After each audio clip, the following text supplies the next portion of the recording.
And Peter knew in advance that everything around him was going to get dissolved like trash in the incinerator.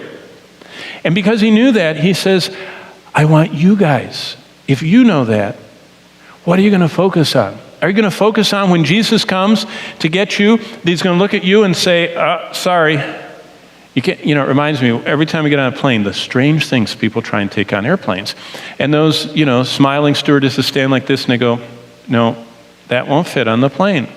And the people will try. They carry it down the aisle and they go, boom, boom, and the stewardess will sit there and go, we have to tag it. It can't go with you. It has to go underneath. Did you know that's what Jesus is saying? You can't come in with all that stuff. He doesn't put it underneath. He just burns it. And so Peter said, what should you focus on? In other words, 2,000 years ago, Peter asked these believers a simple question. I think it's a good one for us.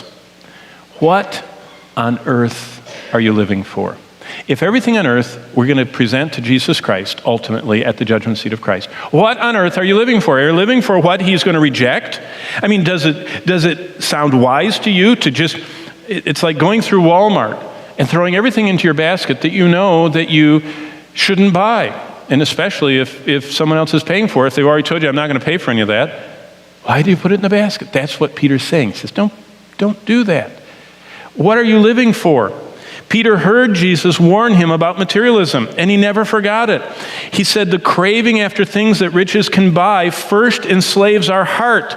Then it takes captive our mind. Then it will conquer our wills. See, many people are, I was just reading a biography of John D. Rockefeller. And you know what it says? He was the first billionaire.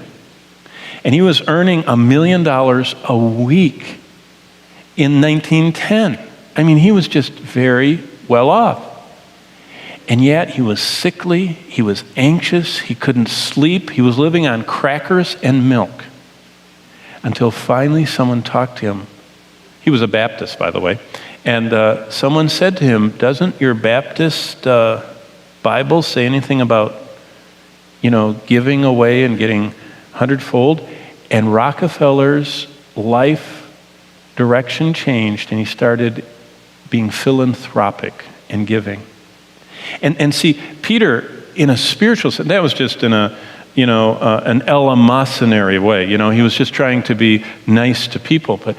But Peter's saying, for God's sake, what are you spending your lives for? Jesus said, and Peter heard it, either we lay up treasures in heaven that can never be lost, or we clutter our life on earth with things that will cause us to lose our treasures in heaven. God says there's no middle ground. You can't have two masters.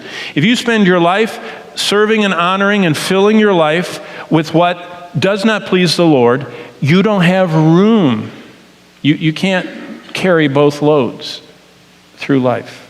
Jesus said either you carry my load, my burden is easy, my load is light, or you go through life not pleasing me and feeling the resistance that comes. And Peter says, I don't want that. So Peter is asking them, and by application us, should we spend our lives collecting and guarding and seeking out and holding on to trash that will only be taken away from us by God and burned? Or should we be seeking eternal treasures that last, that will stay with us forever, and that we can give back to Jesus as our adoring, everlasting worship? Paul talked about that in 1 Thessalonians 2:19 and 20. You know what he says? When he was writing back to the Thessalonians that he had led to the Lord, that he had nurtured in the Lord, that he had taught and been a part of their lives in discipleship, he says, you are my hope and joy and crown of rejoicing at the coming of the Lord. What he's saying is when Jesus comes and when he sees what's in my basket, you're there. I mean, is there anybody in your basket that you have pointed to Christ, that you have nurtured, that you have discipled, that you have prayed for? People have all these computerized alerts for stuff they want to buy. Do you have a prayer alert for people that you want to present the gospel to? I mean, since Jesus left us here to make disciples, shouldn't you have a measurable amount of disciples in your past, if that's what he left you to do? and in your present plans and in your future plans, disciple making, being a part of the process? Peter says, that's what I want. It all seems quite clear cut, Peter said, doesn't it to us?